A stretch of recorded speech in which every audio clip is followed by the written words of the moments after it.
అదే RTV app వార్తల్ని క్షణాల్లో చదివే అవకాశం ఉంటుంది. ఒక న్యూస్ పేపర్, ఒక టెలివిజన్ ఛానల్ మీ చేతుల్లో ఎప్పుడూ ఉంటాయి. Breaking news. మస్తాన్ సాయి లావణ్య కేసులో మరో బిగ్ ట్విస్ట్. ఈ కేసులో కొన్ని వీడియోస్ వచ్చాయి 2 రోజుల క్రితం. లావణ్య ఒక పోలీస్ అధికారితో మాట్లాడుతున్న వీడియోస్ బయటకు వచ్చాయి. దానిపైన పెద్ద ఎత్తున చర్చ జరిగింది. మీరు ఆర్టీవీ స్క్రీన్ పైన చూస్తున్న ఆ వీడియో లావణ్య ఒక పోలీస్ ఆఫీసర్తో మాట్లాడుతున్న వీడియో. అది డిఐ శ్రీనివాస్తో, డిటెక్టివ్ ఇన్స్పెక్టర్ శ్రీనివాస్తో లావణ్య మాట్లాడుతుంది. ఆ కాల్ తర్వాత లావణ్య ఒక పోలీస్ అధికారితో వయ్యారంగా ఎందుకు మాట్లాడుతోంది అంటూ పెద్ద ఎత్తున విమర్శలు వచ్చాయి. దీనిపైన పోలీసు ఉన్నతాధికారులు విచారణ జరిపారు. డిఐ శ్రీనివాస్ను ఐజీ ఆఫీస్కు అటాచ్ చేశారు. ఈ వీడియో కాల్ తర్వాత మాటలు విన్న తర్వాత అందులో మాట్లాడింది డిఐ శ్రీనివాస్ అని నిర్ధారించిన తర్వాత డిఐ శ్రీనివాస్పై వేటు వేశారు. డిఐ శ్రీనివాస్ను ఐజీ ఆఫీస్కి అటాచ్ చేశారు. డిఐ శ్రీనివాస్ లావణ్యతో మాట్లాడిన ఆడియో వీడియో బయటకు వచ్చిన తర్వాత పెద్ద ఎత్తున పోలీసు అధికారులు కూడా ఇలా మాట్లాడతారంటూ విమర్శలు కూడా వచ్చాయి. డిఐ శ్రీనివాస్ నార్సింగ్ పోలీస్ స్టేషన్లో ఆయన డిటెక్టివ్ ఇన్స్పెక్టర్గా శ్రీనివాస్ బాధ్యతలు నిర్వహిస్తూ ఉన్నారు. అయితే ఇప్పుడు ఈ వీడియో బయటకు వచ్చిన తర్వాత డిఐ శ్రీనివాస్పై వేటు పడింది. డిఐ శ్రీనివాస్ను ఐజీ కార్యాలయానికి అటాచ్ చేశారు. తరచుగా ఆయన లావణ్యతో ఫోన్ కాల్స్ మాట్లాడుతున్నట్టుగా తెలిసింది. ఆ ఫోన్ కాల్ డేటానంతా విశ్లేషించారు. ఈ విధంగా ఒక సిఐ మాట్లాడటంపై ప్రజల్లో వస్తున్న విమర్శల నేపథ్యంలో ఆయనపై వేటు వేసినట్టుగా తెలుస్తోంది. శ్రీనివాస్పై చర్యలు తీసుకున్నారు పోలీసు ఉన్నతాధికారులు. రాజ్ తరుణ్పై ఫిర్యాదు చేసినప్పటి నుంచి ఇద్దరి మధ్య పరిచయం ఏర్పడింది. ఆ పరిచయమే ఇలాంటి చనువుగా ఫోన్ కాల్స్ మాట్లాడుకునే వరకు దారితీసిందని చెప్తూ ఉన్నారు. మా ప్రతినిధి పెట్రేషా ఉన్నారు పూర్తి సమాచారం అందించడానికి. పెట్రేషా, ఒకసారి ఆడియో విందాం. ఒకసారి డిఐ శ్రీనివాస్కు లావణ్యకు మధ్య జరిగిన ఆడియో కాన్వర్సేషన్ విందాం. నిజంగా రావద్దా ఇప్పుడు?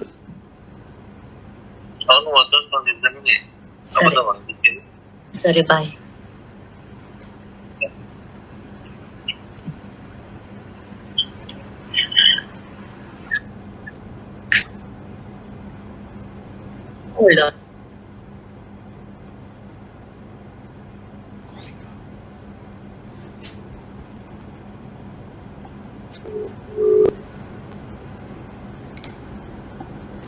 హలో,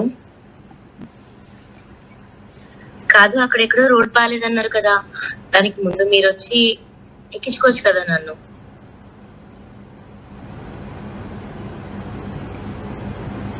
రోడ్ బాగాలేదా లేదా మీకు నన్ను కలవడం ఇష్టం లేదా?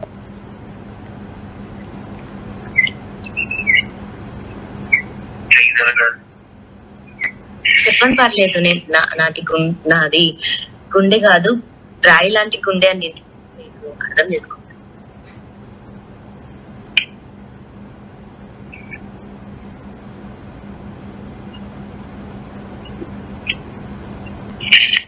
డిస్టర్బ్ చేస్తున్నాను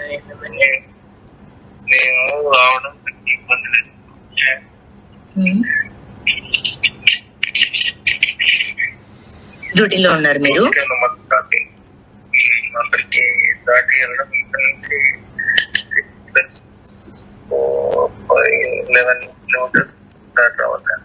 ఒకవేళ 11 కిలోమీటర్స్ దాటి మీ డ్యూటీ ప్రొమిసెస్ లోకి వస్తే ఏం చేస్తారు? నన్ను ఇంకెవరైనా ట్రబుల్ చేస్తారా? 25 కిలోమీటర్స్ దాటి మీ డ్యూటీ ప్రొమిసెస్ లోకి వస్తే నన్ను మీ వాళ్ళు ఎవరైనా నన్ను ఏమైనా అంటారా?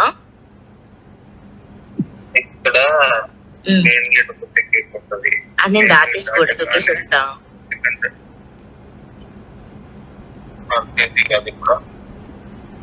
ఓకే, సో నేను మీకు రావద్దు అన్నది మీ మెయిన్ పాయింట్.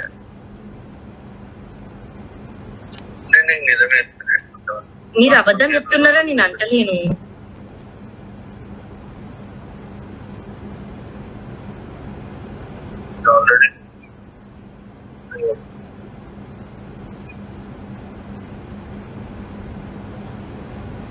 సరే, నేను ఊరికే ఫోన్ చేసిన, క్షమించండి.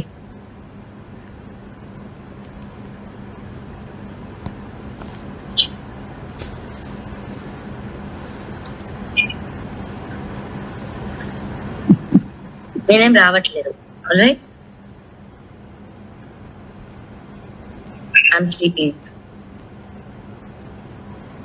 బాయ్.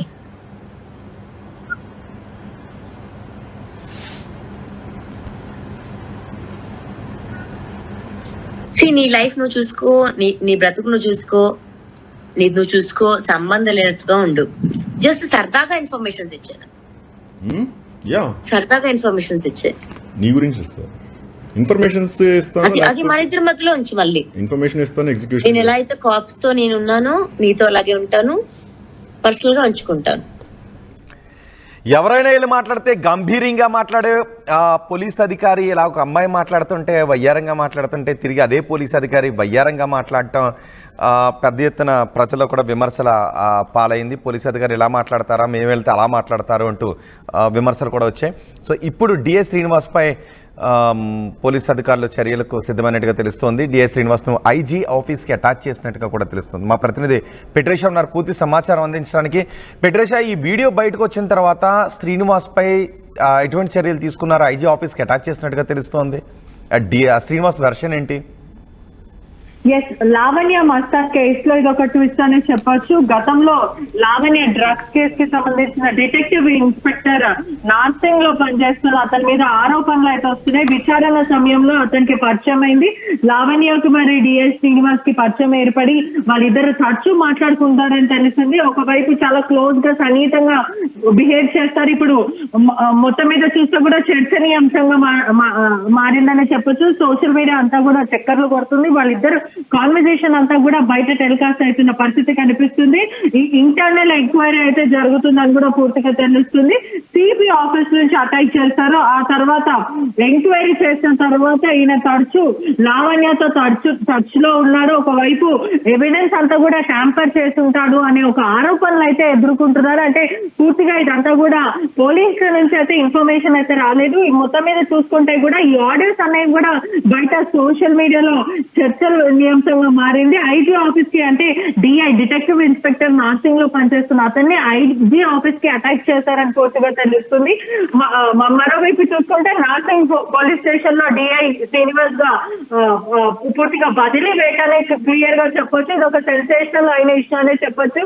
మొదటి నుంచి చూస్తుంటే కూడా శేఖర్ భాష చెప్పుకుంటూ వస్తున్నారు. నార్సింగ్ లో ఈమెకు ఒక అతను ఉన్నాడు, సాయం చేస్తున్నాడు, ఈమె ఏది కేసు పెట్టినా కూడా పోలీసులు తీసుకుంటున్నారు ఆమె కేసు. అదే కాకుండా ఎవరు వచ్చి బాధితులు ఎవరు ఆమె మీద కేసు పెట్టినా ఇన్వెస్టిగేషన్ చేయట్లేదు, తన మీద చర్య చేయట్లేదు. ఒకవైపు తన మీద ఏదైతే గతంలో ప్రీతి కేసు ఇచ్చింది, ఉదయ్ కేసు పెట్టారు. చాలా మంది వచ్చి లావణ్యను ఒక డ్రగ్స్ చేపించింది, లావణ్యను కూడా అరెస్ట్ చేయాలి, జీవితాలను నాశనం చేసిందని వచ్చి చెప్పినప్పటికీ కూడా లావణ్యను కూడా ఏ విధంగా విచారించలేరు అంటూ మనం గతంలో చూసాం. శేఖర్ భాష కూడా చెప్పిన పరిస్థితి. చాలా కామెంట్స్ చేసిన వ్యక్తి శేఖర్ భాష అని చెప్పొచ్చు. లావణ్య కేసులో ఒక పోలీస్ అధికారి తరచుగా లావణ్యతో మాట్లాడుతారు, క్లోజ్ గా సన్నిహితంగా మాట్లాడుతున్నారు. ఎవరితో మాట్లాడినా కూడా నార్సింగ్ పోలీస్ స్టేషన్ కి రా అంటూ అందరినీ భయపెట్టించినంత ఒక డ్రైవర్ లావణ్య దగ్గర పనిచేస్తున్న డ్రైవర్ ని కూడా బెదిరించి నువ్వు నార్సింగ్ పోలీస్ స్టేషన్ కి రా, నువ్వు మొదట అక్కడికి రా, నేను చూసుకుంటానంటూ పోలీసుల పేర్లు చెప్పి భయపెట్టించే సిచ్యువేషన్ ప్రజల్ని చేసిందని కూడా పూర్తిగా తెలుస్తుంది. ఈ ఆడియో కాల్ ఏ సందర్భంలో మాట్లాడుకున్నారు? ఈ ఆడియో కాల్ మాట్లాడుకోవడంలో ఉద్దేశం ఏంటి అసలు? ఆ సమయంలో దాని గురించి ఏమైనా తెలుస్తుంది? ఎందుకంటే ఈ ఆడియో కాల్ తర్వాతే డిఎస్ శ్రీనివాస్ పై ఎంక్వైరీకి ఆదేశించారు, చర్యలు కూడా తీసుకోవడం మొదలుపెట్టారు. వాళ్ళిద్దరికి కూడా చాలా సన్నిహితంగా మాట్లాడుకున్న సిచ్యువేషన్ ఉందంటే ఆడియోలో కూడా చాలా వయ్యారంగా ఫ్లోటింగ్ చేస్తూ మాట్లాడి మీరు వస్తారా, నేను రానా, లేకపోతే పరిస్థితి ఏంటి, నన్ను పికప్ చేసుకుంటారా లేదా నేనే రామ్మంటారా, మీ డ్యూటీ ఎప్పుడు అయిపోతుంది, ఎప్పుడు కలవాలి అంటూ ఇటువంటి సిచ్యువేషన్ కనిపిస్తుంది. మరోవైపు చూసుకుంటే ఒక ఫామ్ హౌస్ పార్టీకి వెళ్తున్నప్పుడు లావణ్య అతనికి కాల్ చేస్తూ అంటే అతను ఒక ఫామ్ హౌస్ పార్టీకి వెళ్తున్న సమయంలో మీరు నన్ను చూడాలనుకున్నా లేదా నాతో మాట్లాడాలి అనుకున్నా మీరు రావచ్చు కదా, ప్లీజ్ కదా, ఎందుకు రాలేరు అంటూ ఇలా మాట్లాడడము చాలా వైరల్ గా కనిపించింది. అంటే స్పష్టంగా ఇప్పటికే చూసుకుంటే నువ్వు రావంటే వస్తావా, రావా, వస్తా అంటే ఏమైతుంది అంటూ ఇటువంటి, మీరు వస్తా అంటే మీరు రావచ్చు కదా అంటే ఇటువంటివి మాటలు అనేవి అర్థం చేసుకోండి, నేను రాలేను అంటూ పోలీసులు చెప్పినప్పటికీ కూడా రావచ్చు కదా అంటూ ప్లీజ్ చేసుకుంటూ చాలా వయ్యారంగా మాట్లాడుతూ చేస్తున్నాను, నేను ఇప్పుడు రాలేను అని డిఐ చెప్పినప్పటికీ కూడా నువ్వు పార్టీకి వస్తే ఆ పార్టీ ఇబ్బంది అవుతుంది, నువ్వు రాకు అని చెప్పినప్పటికీ కూడా లేదు లేదు మనం కలుద్దాం బయట వెళ్దాం అంటూ ఇటువంటి మాటలు అయితే చాలా క్లియర్ గా కనిపిస్తున్నాయి. దాంతో పాటు చూసుకుంటే అర్థం చేసుకోండి నేను అని ఆ అమ్మాయి అంటుంటే ఏదైతే డిటెక్టివ్ ఇన్స్పెక్టర్ చెప్తానో అర్థం చేసుకోండి నేను రాలేను ఇప్పుడు అని అంటున్నప్పటికీ కూడా నేను అర్థం చేసుకోను, నేను చాలా గలీజ్ కానీ నేను ఇప్పుడే వస్తాను, పనిలో ఉంటే కలవకలేకపోతే పర్వాలేదు కానీ నన్ను కలవను అని అంటే అసలు కష్టం, నేను దూరం నుంచి మిమ్మల్ని చూసేసి వెళ్ళిపోతా, లేదు ఒకవేళ మీరు నన్ను వద్దు అని అంటే మీ బతుకు మీరు చూసుకోండి, నా బతుకు నేను చూసుకుంటాను, సంబంధం లేనట్టే ఉండు, సరదాగా ఇన్ఫర్మేషన్ ఇచ్చాయి అంటూ ఇలా మాట్లాడడము చాలా క్లియర్ గా తెలుస్తుంది. అంటే దీన్ని బట్టి చూసుకుంటే కూడా కనీసంగా ఏదో ఒక ఇన్ఫర్మేషన్ కోసం పోలీసుల్ని ట్రాప్ చేయడము కూడా ఒక ఆడియో అనేది లీక్ అవుతుంది. అంటే నువ్వు నాకు ఇన్ఫర్మేషన్ సరదాగా ఇచ్చే కాప్స్ తో నేను ఎలా సన్నిహితంగా ఉంటున్నాను, నీతో కూడా అలా సన్నిహితంగా ఉంటున్నాను అంటూ ఇలా కాప్స్ ని కూడా ట్రాప్ చేసే సిచ్యువేషన్ చాలా క్లియర్ గా కనిపిస్తుంది. అనేక ఆరోపణలు అయితే శ్రీనివాస్ పైన వస్తున్నాయి. డిఐ శ్రీనివాస్ ఒక కేసు విషయంలో అసలు ఈ కాల్ గురించి శ్రీనివాస్ అసలు ఎందుకు మాట్లాడాల్సి వచ్చిందనే విషయంపై పూర్తిగా లావణ్య కేసు ఎప్పుడైతే రాష్ట్రం నుండి బయటపడిందో ఆ కేసు విషయంలో లావణ్యని సేవ్ చేయడానికి గతంలో లావణ్యకున్న డ్రగ్స్ పూర్తిగా తను కన్జ్యూమర్ గా అరెస్ట్ అయ్యింది. సుమారుగా 45 days వరకు తను జైలు జీవితం గడిపి బయటకు వచ్చిన తర్వాత తన ఎవిడెన్స్ అన్ని ట్యాంపర్ చేయడానికి శ్రీనివాస్ హెల్ప్ చేస్తున్నారని పెద్ద ఎత్తున ఆరోపణలు అయితే బయట ఎదుర్కొంటున్న పరిస్థితి కనిపిస్తుంది. గతంలో కూడా లావణ్య చాలా మందిని బెదిరించింది, పూర్తిగా బ్లాక్ మెయిల్ చేసి నువ్వు నార్సింగ్ రా నేను చూసుకుంటాను అనే ఇట్లా ప్రజలని భయభ్రాంతులకు గురి చేసిందని కూడా తెలుస్తుంది. మరోవైపు మస్తాన్ వాళ్ళ కుటుంబం కూడా ప్రధానంగా కూడా తను చెప్తుంది ఎవరైతే తల్లిదండ్రులు ఉన్నారో నార్సింగ్ లో తనకి తెలిసిన వాళ్ళు చాలా మంది ఉన్నారు, నార్సింగ్ పోలీసులను కూడా బ్లాక్ మెయిల్ చేస్తుంది, వాళ్ళకి సంబంధించిన పర్సనల్ డేటా ఈ అమ్మాయి దగ్గర పెట్టుకొని తన కేసులు అన్ని కూడా కొట్టివేయడానికి అదే విధంగా తను తప్పించుకోవడానికి తన ఎవిడెన్స్ అంతా కూడా ట్యాంపర్ చేయడానికి ప్రయత్నిస్తుంది అని చెప్తున్నారు. మరోవైపు చూసుకుంటే మస్తాన్ సార్ రిమాండ్ కి వెళ్ళక ముందు అరెస్ట్ అయిన ముందుకే అతను స్పందించడం జరిగింది. లావణ్ కి సంబంధించిన ఎవిడెన్స్ అంతా కూడా హార్డ్ డిస్క్ లో ఉంది, కేవలం ఆ హార్డ్ డిస్క్ ని ట్యాంపర్ చేయడానికి యాంటీ ఎవిడెన్స్ అంతా దాని లోపడి ఉంది, దాన్ని కావాలనే ఈ కేసులో ఇరికించిందని మస్తాన్ అని చెప్పారు. మరోవైపు చూసుకుంటే కూడా చాలా సరదాగా మాట్లాడిన సిచ్యువేషన్ ఉంది. లావణ్యతో టచ్ గా ఉండడం, క్లోజ్ గా ఉండడం అనే అంశం పైన తెర మీదకి వచ్చింది కాబట్టి ఈ కేసు ని నీరు మార్చే ప్రయత్నం చేశారా, లావణ్య రాష్ట్రం కేసా లేదంటే డ్రగ్స్ కేసా అనే విధంగా ఏ కేసులో సంభాషణ జరిగింది, ఎందుకని వీళ్ళిద్దరు క్లోజ్ గా మాట్లాడారు, ఒక పోలీస్ కి మరి ఒక డ్రగ్ అంటే ఏం చెప్తున్నారు డిఐ శ్రీనివాస్ పై చర్యలు తీసుకున్న ఉన్నతాధికారులు ఈ కాల్ గురించి ఏం చెప్తున్నారు? ఉన్నతాధికారులు ఇప్పటి వరకు ఎక్కడ కూడా ఉన్నత అధికారులు దీని గురించి స్పందించడం కానీ వాళ్ళు ఓపెన్ గా మాట్లాడడం అయితే జరగలేదు. కేవలం డిఐ డిటెక్టివ్ ఇన్స్పెక్టర్ గా పనిచేస్తున్న నార్సింగ్ లో పనిచేస్తున్న శ్రీనివాస్ ని మాత్రం ఐజీ ఆఫీస్ కి ట్రాన్స్ఫర్ చేశారు, అటాచ్ చేశారనే క్లియర్ గా అయితే తెలుస్తుంది. ఇప్పుడు దీని విషయంలో లావణ్యను కూడా క్వశ్చన్ చేసే అవకాశాలు కనిపిస్తుంది.